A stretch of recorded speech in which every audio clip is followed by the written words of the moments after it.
Everyone wants to land corporate clients. I get it. When we think about corporate contracts, all we see are big numbers. We see big numbers, we see opportunity, we see growth. So let's be honest, who wouldn't want all those things? I think we all do. And I want you to rest assured that that is not the only way to be successful and build a thriving consulting business. You can do that both in the business to consumer and the business to business space. However, there is a fascination with corporate contracts. And if you've been having a difficult time landing the contract that you truly want and desire, then this episode is for you. We're going to talk about how you can actually fill in the gaps that may exist so that you don't make the same mistakes that everyone else does when it comes to landing corporate contracts. So if you're ready for a good conversation and a little bit of real talk today, let's get started. There's a misconception that we don't exist, that somehow our ability to excel at the highest level of our industry is limited, that overcoming barriers as a woman of color would be insurmountable. But what would happen if we decided to venture out on our own despite everything we're up against? I'll tell you. Welcome to the Black Girls Consult 2 podcast. I'm your host, Dr. Angelina Davis, a healthcare consultant, consulting coach, high performance fanatic, wife, and proud girl mom. I help transform female professionals into thriving solo consultants. And just like you, I'm wearing all the hats and doing all the things. So this podcast is to empower the busy female professional to move past fear to start and grow a successful consulting business, despite the obstacles you may encounter. We'll dive deep into consulting practice, business strategy, mindset, and more. So grab your cup of coffee or tea if that's your thing, and let's get started.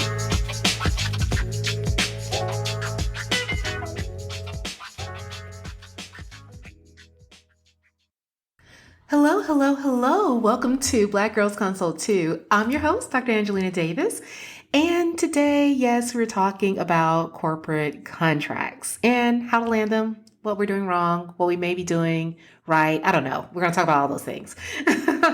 But really, let's be honest. Often we think about corporate contracts as kind of the holy grail, so to speak, of consulting because we see all the money that can potentially be made, and we have a feeling like it will somehow be easier to land this one large contract that carries us for an extended period of time than it is to manage a number of smaller clients.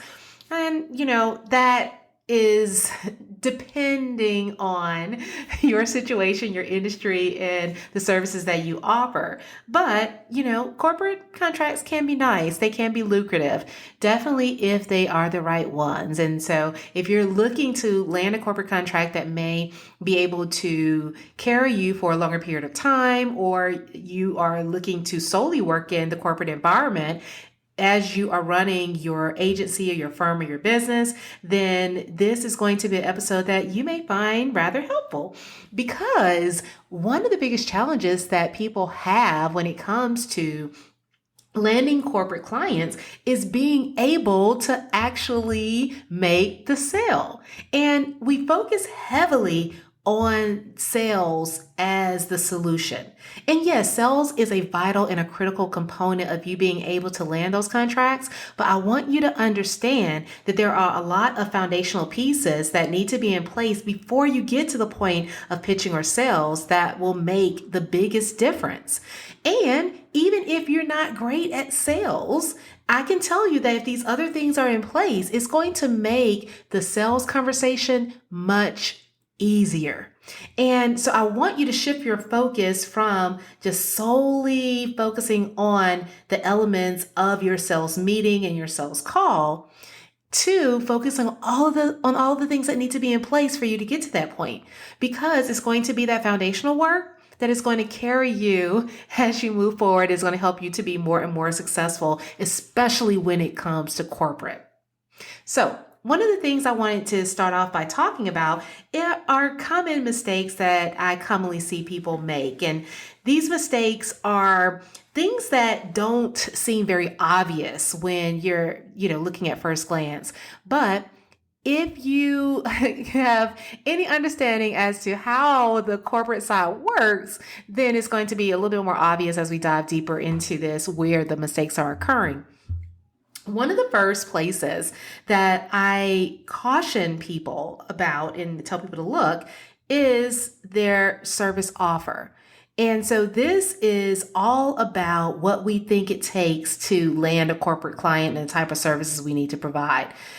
Often we feel as if we need to inflate our offer, inflate our services, inflate our package with a lot of extras, right? A lot of extra services, a lot of extra help, a lot of extra support. And I want to tell you right now, that's not necessary. At the end of the day, there are certain elements that a business or a corporation is going to value. And I'm telling you that extra is not necessarily one of them.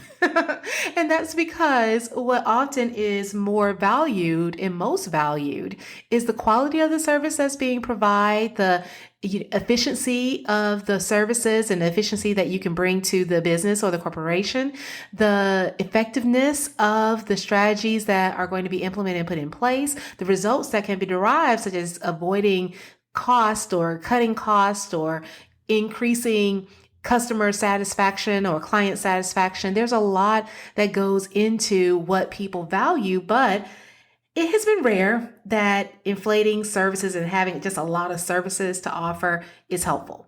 And one of the easiest ways to figure out whether or not you're doing this is to look at the positions that are already in place at the organization that you're trying to work with.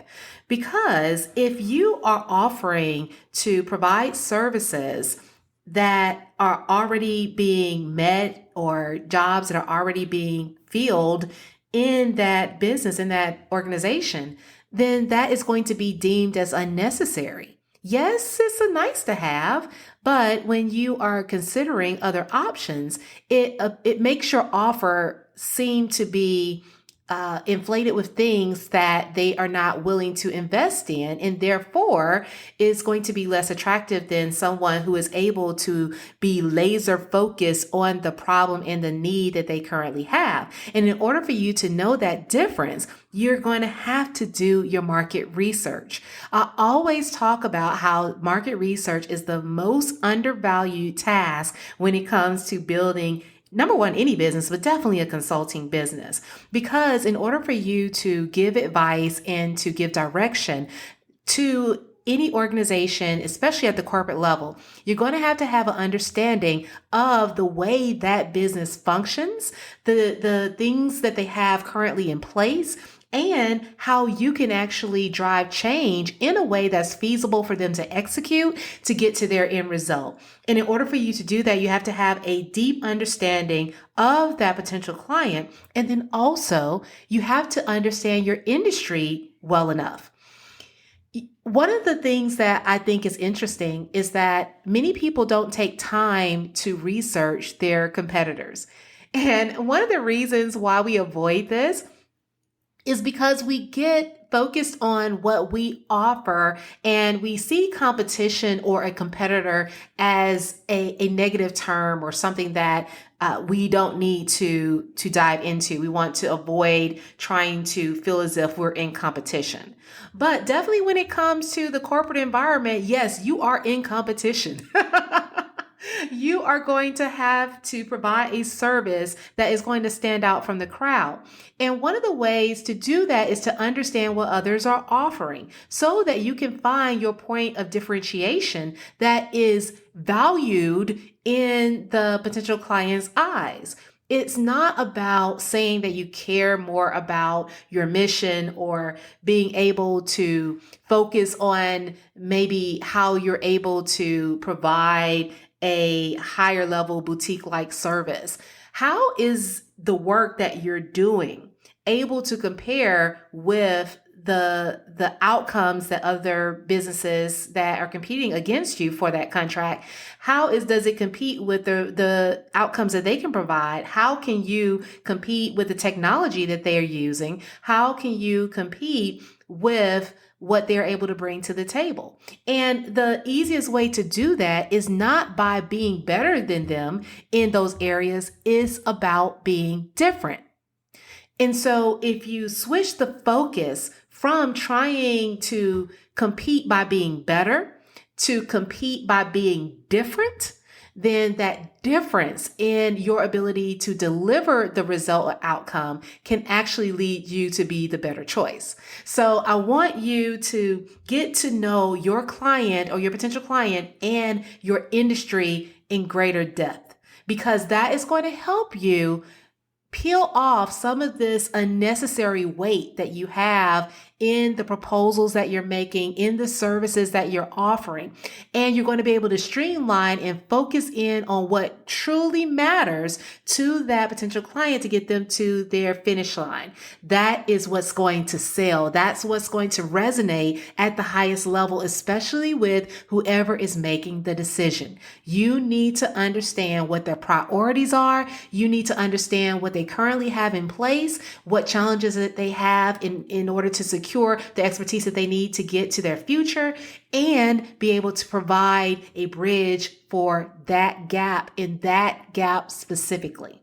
So one of the first things is to strip away all the weight from those inflated service offers and focus on getting to know your potential client and your industry much better so that you can provide a different result that is going to be perceived as valuable because it targets their specific need. So there's a famous quote that says, 2 things remain irretrievable. That's time and a first impression. So look, when you are presenting your services to a client and you're ready to win that big lucrative contract, you want to put your best foot forward. And what better way to do that than brand collateral that showcases your high quality services in a way that stands out from the crowd? So if you're looking for a way to showcase your services, I want to offer you what I use and what I know has worked for me over time, and that's my offer magazine template. This is literally a Canva template that all you have to do is drop in your pictures, your logos, all of your information, and then allow someone to see firsthand the level of quality that you present when you touch any project that you are working with. To download, click the link in the description and make it yours today. I promise it will be putting your best foot forward. All right, so the second mistake I often see people make is not being focused on the future of your industry. This is one that is very, very important to pay attention to, because the solutions that you are providing and the problems that you are solving should be carrying that business, that organization in a forward direction. So what people are looking for are ways that you can tap into your resources, your knowledge, your insight to help them advance further into the future. Being aware of what the trends may be, being aware of the direction that everything is headed. And it's not enough just to be aware of those trends, but when you're building out your offer or you're making your proposal, you want to tap into your insight and your view as a thought leader as to how you should enter into the future in that space. Being able to give a potential client, especially in corporate, guidance on how they can stand out and be a leader in their industry is going to be something that is going to be very much appreciated. So as you are thinking about putting together an offer, a pitch, or even making your sell, you want to focus on the direction for the future, the innovation, the movement from where they are currently to where they're going to be a decade from now. That is going to help you resonate with those who are going to be making the biggest decision. Because typically at the decision maker level, they are interested in the things that are going to allow them to still be in business years to come. Even when it comes to you building your expert brand and your presence. One way that you can gain and attract attention of some of those top players in that space is to begin to talk about that future innovation. Talk about how you would solve the problems that the industry is facing currently so that they can be leaders in the future. Let that be part of your conversation. This is what is going to attract those that you are aligned with and that you are going to be able to help. And so they will be more familiar with you, your content, your expertise over time because they have an interest in moving also in that direction. So you want to definitely show up as that innovative, in touch consultant in your space. So focus on the future of your industry. Understand the trends, understand where you're going, build your solutions to take them there. Okay, here's the last one. When you are creating content, whether it is blog posts, whether you're doing a speaking engagement, whether you're doing some type of webinar or any other format where you are putting content, social media, podcasts, etc., where you're putting content out in the space and you're trying to build your expert brand, I want you to begin to speak to the decision maker that is going to be making decision whether or not the business or the corporation is going to work with you. You want to speak directly to the buyer, to the one that is going to make the final decision and sign on the dotted line. But you can't just speak to them. You also want to be speaking to what I like to call your champion. So in addition to the person who is going to be the ultimate decision maker, you have to have someone else that is likely more entrenched in the day-to-day work that is going to be your champion and find value in the work that you are doing so that they can make the decision maker aware. This is going to help you gain greater access, especially if you don't have an inner contact to pretty much pass your name along. This is going to be your way of getting your content, your information in the right hands, because it's going to be much easier for you to reach the champion, but then create messages that the champion can take to the decision maker. And all of this comes about because you want to have a good idea of what the potential client's journey to purchase would be. When you understand how they make decisions in their organization, what steps they go through in order to consider potential collaborations or potential consultants that they may work with. When you understand those aspects, you can figure out the messaging that you need to provide and the different touch points you need to make so that you're able to navigate them and guide them through that journey. I don't want you to look at your pursuit of corporate clients as being something that has you on the outside kind of staring in and peeping in the window. That is not how it's designed. You're in control of this. You have the ability to guide your work directly to the hands of the person who is going to be signing on the dotted line.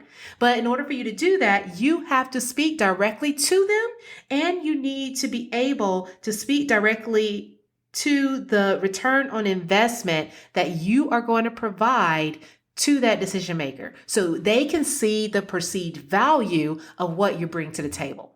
This is the part that oftentimes many people are missing because we often sell to the champion directly and don't speak to the need of the other stakeholders. And you have to always remember that everyone that's involved in this process has their own emotional connection to a particular outcome that they want to see come to pass. So we want to be aware of what those different dynamics may be and what is actually helping to guide the decision making, and then be able to address those things as either information and education about what we're able to offer, painting the picture and the vision for the future, as well as overcoming objections and making what we are able to provide seem more feasible and tangible and accessible to them. So this is the conversation that you want to engage in, so that when you get to the point of entering into a sales conversation or a sales meeting, you would have already laid the groundwork for the work that you would do together, because you're going to be speaking directly to what that decision maker cares most about. So I want you to work on this. You need to begin to think about, what are the messages that you need to provide to someone who is willing to champion you as a consultant, as a firm, to your potential decision maker, and get them to buy into the work that you do and make a decision to move forward with the engagement. But in order for them to want to move forward, they have to find some benefit for them and the business at large. You need to make that clear, beyond clear. Paint the picture 10 times over. And when you are able to do that and get that messaging out there and on the forefront, that is going to help you resonate and connect more directly with those individuals. Because keep in mind, when people have a need, they are going to tune into solutions that help them meet that need. So it's not like these decision makers are out there not listening to anybody, not getting any advice. They're getting tons of advice, right?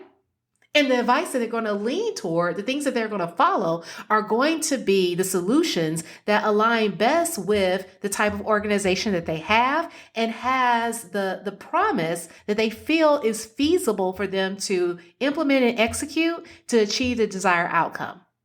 So that has to be the focus of your messaging and your conversation, and making sure that you're speaking directly to those individuals and begin to move your work forward without having to solely rely on getting on a call to then be able to lay out your case in a number of minutes.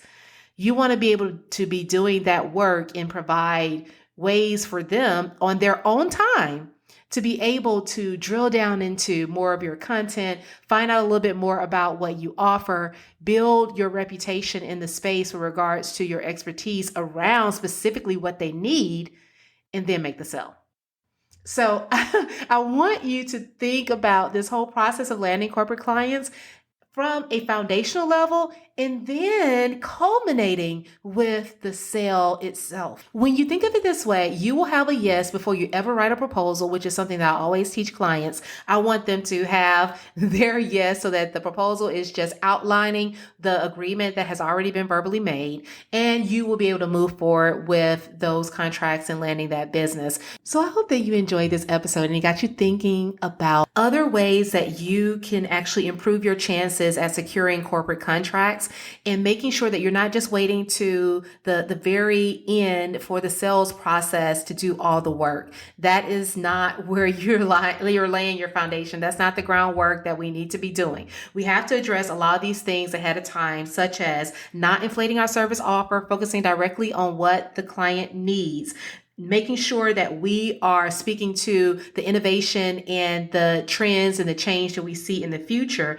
and then talking directly to the decision maker and our champion so that they can actually feel, see, and believe in the return on investment they're going to get when they work with us. And I promise, if you use this approach, you will actually speed up your sales cycle and land more clients in a shorter frame of time. So I hope this episode is helpful. If you have enjoyed this episode, as always, I would love it if you can rate the podcast on Spotify or leave your review on Apple Podcasts. It really, really, really would be much appreciated. And as always, don't forget to tell a friend. I hope this episode helps you. And if you have any more questions or concerns, or you want to continue this conversation, don't hesitate to reach out and connect with me on Instagram or LinkedIn. I love it when you guys do that because I want to get to know more about you and your business and your goals. So reach out, connect, and let's keep the conversation going. But until next time, you guys have a great week. Talk to you again soon. Bye. Thank you for tuning in to the Black Girls Consult 2 podcast. If you enjoyed today's episode, be sure to leave your review on Apple Podcasts. Subscribe and share it with a friend. We're on a mission to increase the success and longevity of women in consulting, and you can help us do that. Also, I'd love to hear from you, so let's connect at Dr. Angelina Davis on Instagram or LinkedIn. And don't forget to visit excelatconsulting.com for more information to support your consulting journey. Until next time, take care.